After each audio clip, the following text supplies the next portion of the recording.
Well, it's not every day that you find a Japanese garden landscape, especially here in the Midwest.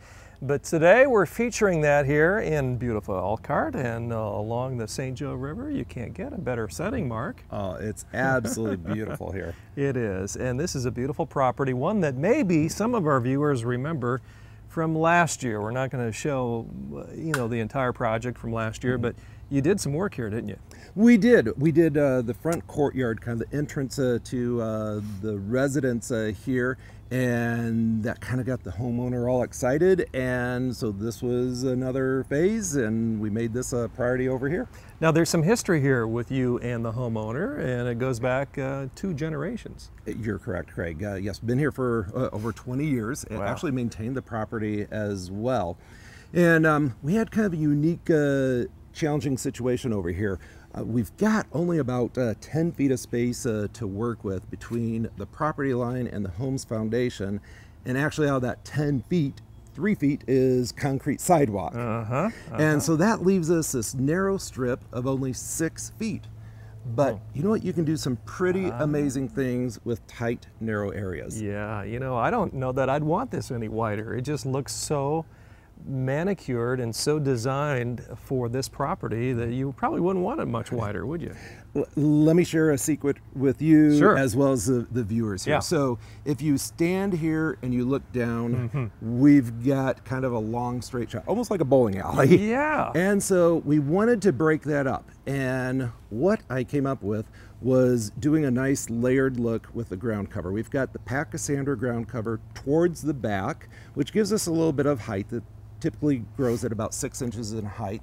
And then in the front, we've got edging. We didn't use straight line. We created some graceful flowing curves. And then we used the black lava rock, which of course is part of the Japanese type of look, for a nice clean look and for color contrast. And it's really that edging and the lava rock that breaks up the straight shot that you see here. Absolutely. Well, only Lintons could pull this off.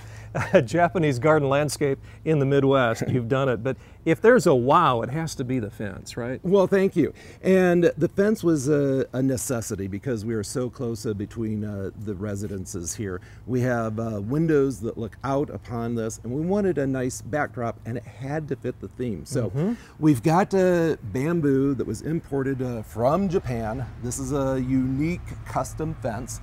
And nice thing about bamboo is it's incredibly low maintenance. There is absolutely nothing that you have to do to it because it's weather resistant. And then we used a cedar, and we stained that a Japanese red. Wow, incredible. It wouldn't have worked, would it, had you stained it as most of us do any kind of wood here in the Midwest. It just wouldn't have had the same appeal. Well, thanks for noticing.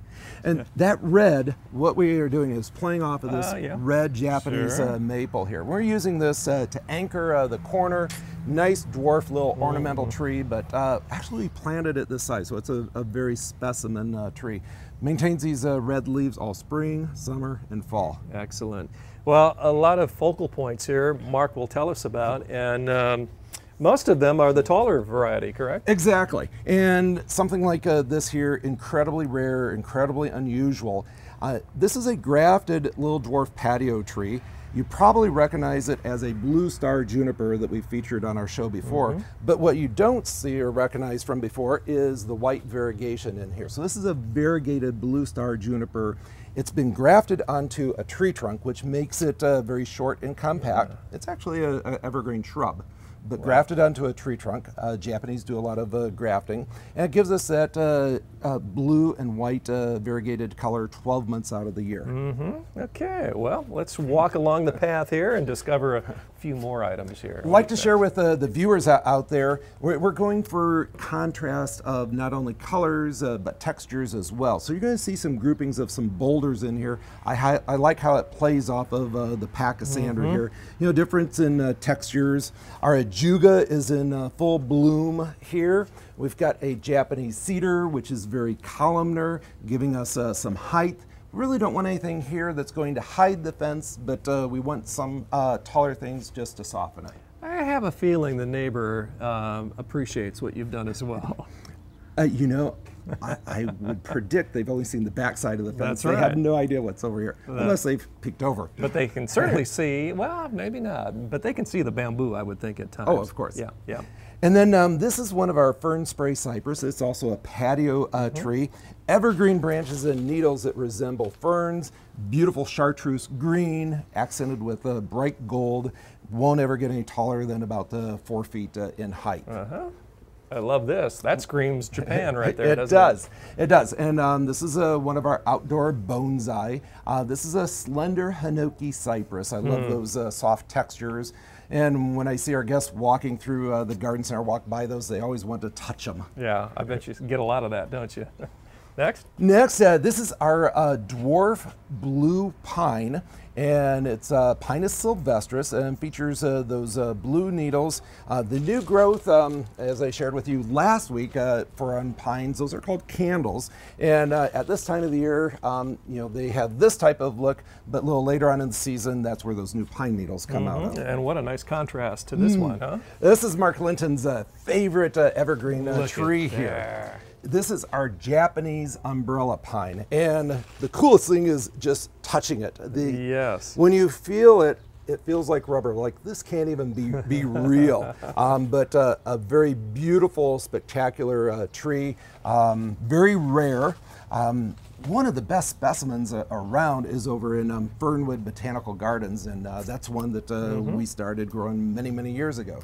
Mark, with this Japanese theme, could someone watching at home maybe pick out maybe a tree or a shrub here that they could put into their yard without necessarily making it totally Japanese? That's a great question. And of course, is just how it's all put together. Gotcha. And, you know, we've got different clues that really screams Japan, you know, the black lava rocks, and the fence here.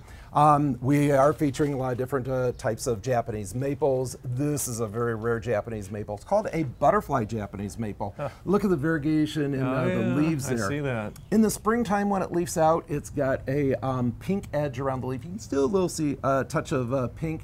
And then in the fall, that pink comes back and is a lot more predominant. And I bet it just dances against the red fence, huh? You're correct, Craig. Cool. Some really cool ornamental grasses here. These are dwarf blue fescue grasses. Again, we're doing a contrast of textures. I love how those soft textures of the ornamental grass plays off of the black lava rock there. Question for you. You know, if you're a homeowner, you've got utilities. I mean, you've got air conditioners. How come they don't have air conditioners here? Well, why is that?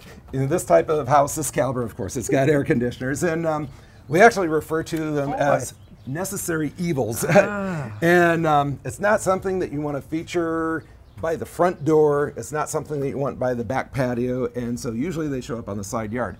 And that's exactly where they showed up here. And so we did a shorter bamboo fence, gives us a nice layered look, and we are hiding 3 air conditioner units there. That's incredible. I think that's one of the coolest features right there. Well, thank you. Seriously. And I love the bamboo, so that figures.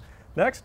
A couple of other focal points. I want to talk about this statue. This is an antique statue. It's original to the house, the original landscape. We just simply repurposed it. The homeowner's parents fell in love with that, and so it's neat to still have that incorporated into the landscape.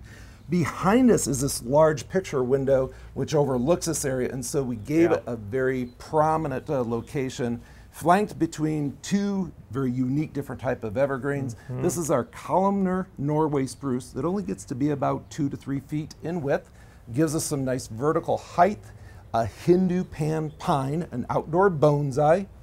Little dwarf arbovita that we've got here. And then we end with a Japanese Pieris japonica, which blooms with white lily of the valley-like type of flowers in the springtime, and then in the fall turns all these beautiful colors. Mark, you really have done an awesome job here. This has been so much fun today. It has been. It really has been. And if you'd like to get some ideas going, now's the time. It's not too late. Give Linton's a call. Mark, thanks so much. Thank you, Craig. Much more coming up. Stay with us. We'll be right back.